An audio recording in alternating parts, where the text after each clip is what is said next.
Halo kelas 11, jumpa lagi dalam pelajaran PPKN. Dimanapun kalian berada, semoga kalian dalam keadaan sehat walafiat dan semangat dalam belajar. Baik, hari ini kita akan melanjutkan materi pembelajaran kita dengan menyaksikan penjelasan berikut ini. Tujuan pembelajaran: siswa dapat mengetahui riwayat hidup para pahlawan Indonesia.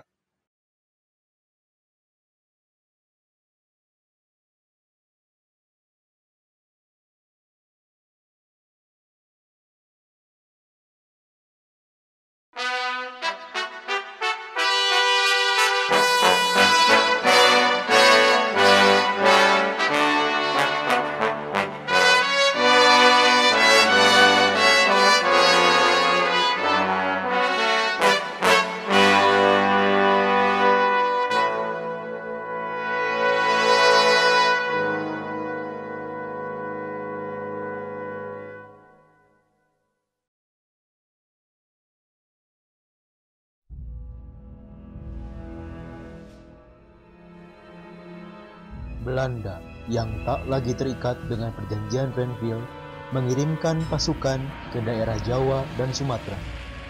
Operasi Try dilancarkan dengan melakukan serangan udara di langit Jogja dan lapangan udara Maguwo.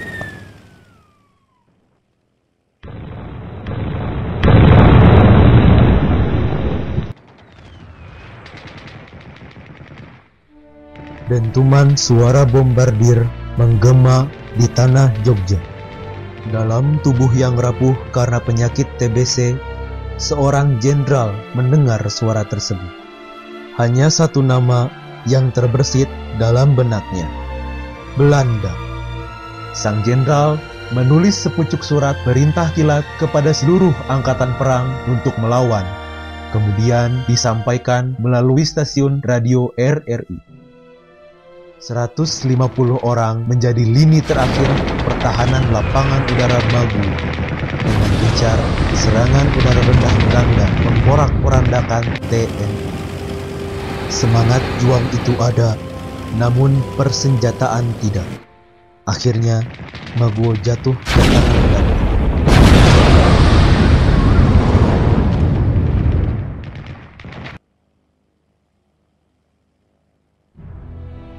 Sudirman bergegas untuk menemui Presiden Soekarno untuk mempertanyakan perihal keputusannya tentang serangan Belanda yang telah terjadi.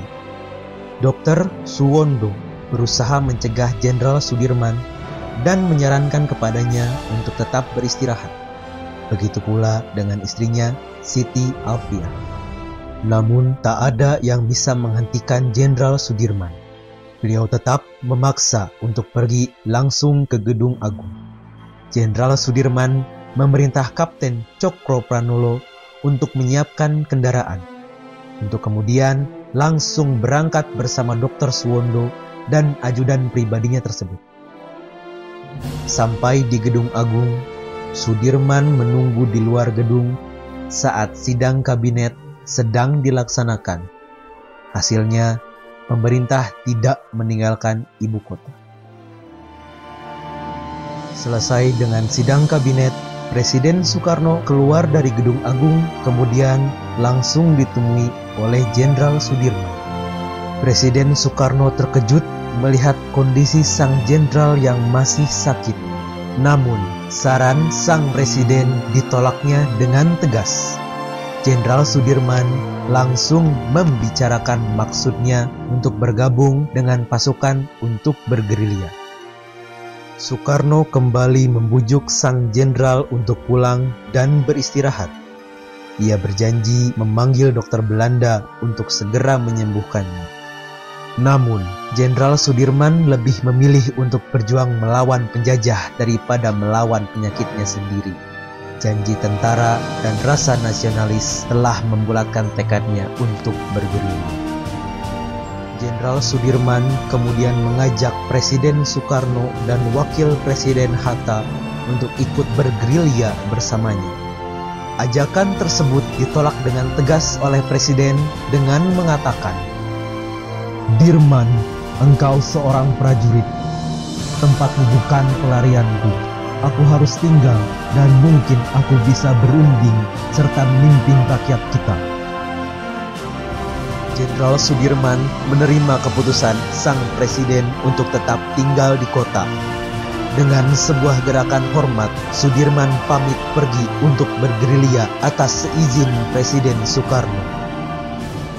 Berbekal izin dari Presiden Soekarno, Jenderal Sudirman kembali ke kediamannya untuk bersiap-siap dan berpamitan kepada keluarga. Maka dimulailah perjuangan Jenderal Sudirman dalam bergerilya menempuh perjalanan sejauh 693 km selama 7 bulan, menghadapi berbagai rintangan demi mempertahankan kemerdekaan tanah air. Dimulai.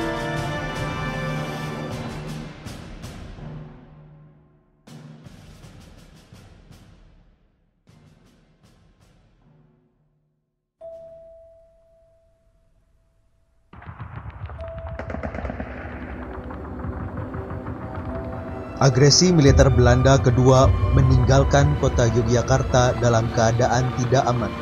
Pesawat-pesawat Belanda hilir mudik melayang di langit Yogyakarta dan menjatuhkan bom di beberapa tempat. Situasi yang tidak aman itu membuat Jenderal Sudirman mempercepat persiapannya. Semua dokumen penting dibakar agar tidak jatuh ke tangan Belanda. Sebelum pergi bergerilya, Jenderal Sudirman berpamitan dengan keluarganya. Istrinya Siti Alfiah memberikan sebuah kotak hitam kecil pemberian Jenderal Sudirman kepadanya. Di dalamnya berisi perhiasan-perhiasan yang dimiliki sang istri dan ibu untuk bekal perjalanan. Keluarga Jenderal Sudirman pasrah melepas kepergian beliau. Dengan persediaan obat yang seadanya, sang jenderal tetap berniat untuk pergi memimpin gerilya. Istri Jenderal Sudirman mempercayakan kesehatan suaminya kepada semua orang yang dekat dengannya.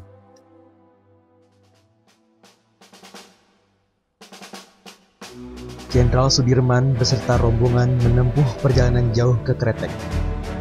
Sesampainya di Kretek, Jenderal Sudirman diperiksa kesehatannya oleh Dr. Suwondo. Saat itu, kondisinya masih stabil. Muncul informasi bahwa pergerakan sang jenderal sudah diketahui oleh Belanda. Jenderal Sudirman menghadapinya dengan tenang saat meninggalkan Kretek. Sejak saat itu, Jenderal Sudirman menggunakan nama samaran Pak D. Perjalanan berlanjut dengan bantuan orang-orang yang ada di sekeliling sang jenderal. Kendaraannya ditinggalkan untuk menghapus jejak rombongan. Jenderal Sudirman menaiki dokar yang ditarik oleh bawahannya. Dari tempat ke tempat, penduduk sekitar selalu membantu pasukan gerilya dengan senang hati dan sukarela. Perjuangan semakin berat ketika keadaan sang jenderal memburuk. Meski dalam perjalanan yang berat, sang jenderal dan rombongan pasukan tak pernah lupa untuk menjalankan kewajibannya. Sesampainya di Grogol, semua kendaraan dan sebagian peralatan ditinggalkan untuk meninggalkan jejak. Dari sanalah dimulai perjalanan Jenderal Sudirman menggunakan tandu yang diangkat secara bergantian oleh rombongan. Perjalanan terus berlanjut hingga Jenderal Sudirman mencapai Bedoyo. Dari sana, Jenderal Sudirman dijemput oleh batalion yang diutus oleh Jenderal Gatot Subroto menggunakan 2 mobil. Rombongan melanjutkan perjalanan hingga mereka sampai ke Wonogiri. Muncul kabar bahwa rombongan Belanda sudah sampai ke Sukoharjo, 15 km dari Wonogiri. Penat dan lelah menggerogoti tubuh rombongan Jenderal Sudirman. Namun, mereka harus tetap bersiaga dari serangan Belanda yang bisa datang kapan saja. 23 Desember pagi hari, sang jenderal meninggalkan Wonogiri dengan selamat. Belum ada serangan dari Belanda sampai terakhir mereka beristirahat di sana. Namun, tak lama mereka meninggalkan Wonogiri, sang jenderal dapat mendengar suara bom berdentum silih berganti. Pesawat terbang Belanda melayang-layang di langit Wonogiri.